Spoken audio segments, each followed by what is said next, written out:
want to start by welcoming to the markup the chair of the Judiciary Committee, Representative Nadler. I know Representative Nadler, who was the author of the Pregnant Workers Fairness Act, has been working on this issue for many years, so we're glad you're here today. Pregnant workers should not have to choose between a healthy pregnancy and financial stability.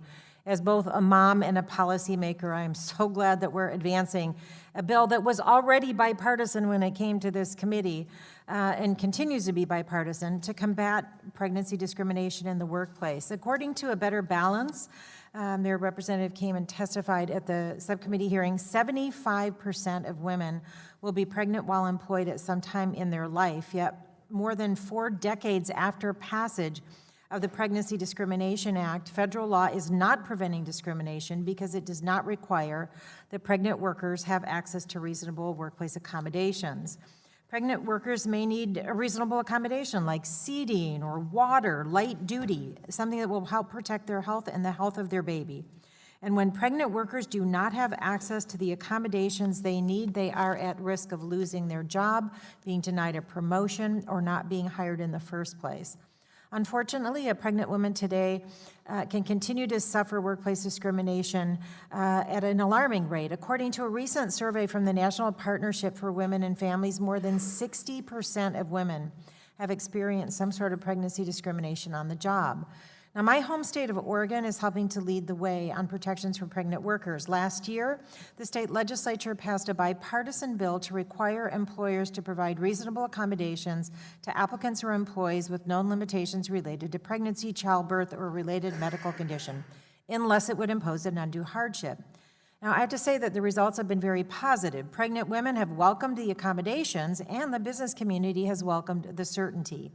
But we need to make sure that all pregnant workers, regardless of where they live, can access the protections they need to stay in the workplace. And I want to add that before I chaired the Civil Rights and Human Services Subcommittee hearing on pregnancy discrimination last October, I spoke with some of our state leaders, including our state labor commissioner, about how the bill is working in Oregon. It has been very positively received, especially, as I mentioned, from the business community. They like that certainty of knowing what they need to do to accommodate. Many members of the business community were very pleased to find out that an accommodation can often cost nothing, just making arrangements that help accommodate that pregnant woman.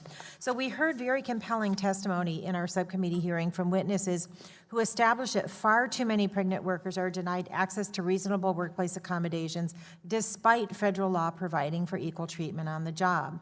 So this bipartisan Pregnant Workers Fairness Act is our opportunity to address pregnancy discrimination in a meaningful way and to protect the health, well-being, and economic security of all pregnant and parenting workers and their families. By clarifying the right of pregnant workers to fair treatment in the workplace, we will finally guarantee pregnant workers the accommodations they need without facing discrimination or retaliation. I urge my colleagues to support this amendment in the nature of the substitute, and I want to thank the chairman and the staff for working so hard between the subcommittee hearing and today to reach this amendment in the nature of the substitute. I encourage everyone to support it, and I yield back the balance of my time.